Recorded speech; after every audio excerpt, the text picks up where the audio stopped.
Welcome into another edition of the GigEm247 Sports Podcast. I am Andrew Hattersley, joined by Swamp247's beat writer Jacob Rudner. Jacob, thanks for joining us, man. Yeah, Andrew, thanks for having me on. Big game, obviously, the SEC opener for both sides, and it feels like a lot at stake. Obviously, both are trying to get off to a good start to SEC play. Some pressure coming off tough week one showings.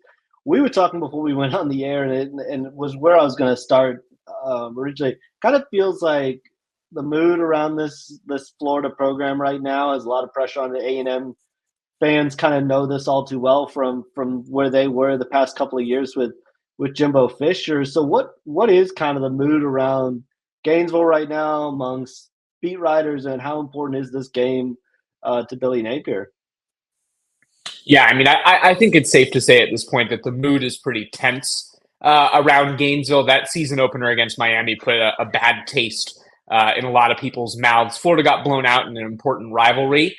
And I think that was viewed as the first big test for Billy Napier to kind of prove to these fans, and even on a more official level, administratively at the university, that the program was headed in the right direction. And so when that didn't happen, and it didn't happen in a very aggressive fashion, a lot of people were discouraged, and I think rightfully so. And now it's all about, either building that confidence back with each opportunity or proving that things are really in a bad place, and maybe it's time for this administration to move on and search for a new head coach who can take the program in a healthier direction. And A&M is certainly another test. So, I don't know that it's the make or break game necessarily for Florida. But to say that it isn't under the microscope, I think would be, incorrect. It's certainly something that fans are going to be watching very closely.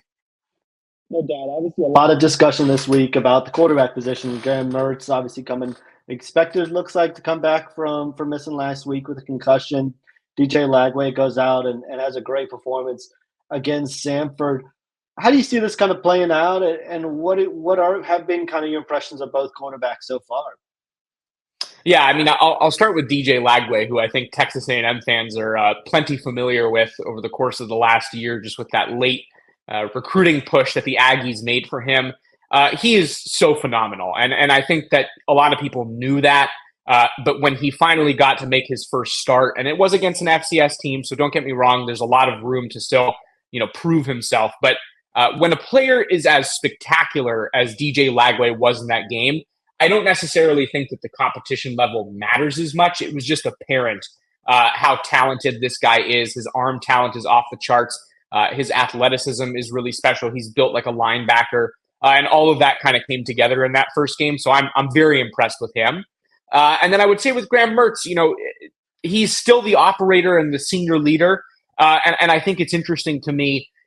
Florida will have to calibrate how best to distribute the reps, because Lagway hasn't faced higher competition yet, and Mertz has. And so, leaning into that experience against a team like Texas A&M, which is going to be defensively sound, versus kind of leaning into the arm talent and the raw abilities of a guy like Lagway, is the puzzle that Florida is trying to figure out right now. If you ask me, I think it's apparent who the better quarterback is and who Florida should go with.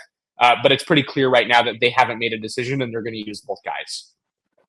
Obviously, it just seemed from the fan base, they'd obviously love to see more of DJ Lagway, right? How is Graham Mertz kind of handling this? Because it can sometimes be kind of a tough position when everybody kind of clamors for the backup quarterback. Is there a sense how he's kind of dealing with all of this?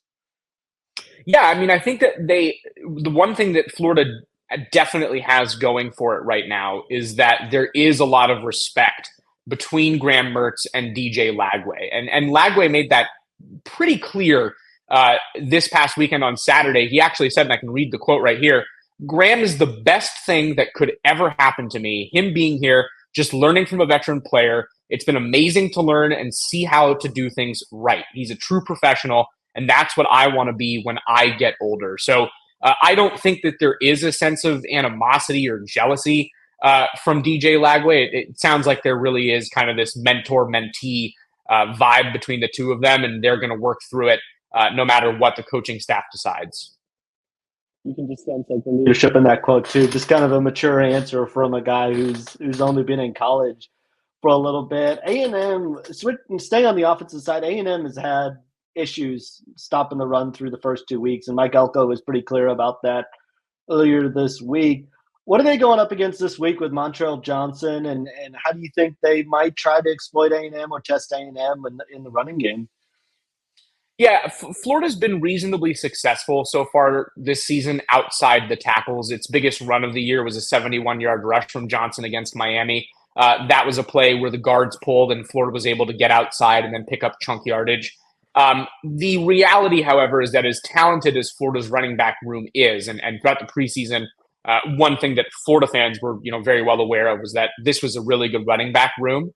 The offensive line does not necessarily match that level of skill and competitiveness. And so even against a team like Samford, Florida was not able to average over 5 yards per carry. And so while they have the talent at running back and a guy like Johnson is healthy enough to give a team like Texas A&M some problems just with his athleticism and talent, run blocking has been very subpar, and that's from offensive linemen, especially the interior guys, and then also Florida's tight ends on the edges of the offensive line have been reasonably inadequate. At starting tight end Arliss Boardingham, who is a real threat in the receiving game, has struggled mightily as a run blocker. So, I think that it's kind of one of those things where Florida is as good as its big play potential. It has to kind of rip off big chunk runs to keep its numbers afloat and have impressive games on the ground, or at least that's how it's looked through 2 weeks. And without that, I think that it's an easier unit to stop just because it doesn't have a lot of that protection up front. It's obviously still very early, right? But what do you feel like are maybe the biggest early strengths and weaknesses of this roster, if there are some that have become apparent? Yeah, I mean, I think that for strengths, and I'll go on both sides of the ball here, starting with defense, I think linebacker play has actually surprised me in a positive way so far this season. Last year, Florida's linebacker play struggled for a number of reasons, whether that was because Shamar James, their best linebacker, had to miss the final 4 weeks of the season, causing some younger guys to have to come in, but also just kind of a general dysfunction throughout Florida's defense really slowed that unit down. They are leaps and bounds better so far this season. Grayson Howard, the transfer from South Carolina, who received a lot of SEC interest, came back. He's from Jacksonville, so he's closer to home now, and he's played very well through 2 weeks. Shamar James is fully healthy, and he's looked really good. And then R.J. Moten, a former safety who transferred to Florida from Michigan last year, is now a linebacker, and he's played great at the position as kind of this hybrid safety linebacker type who's done a really good job in coverage and has added some really sure tackling up the middle for Florida as well.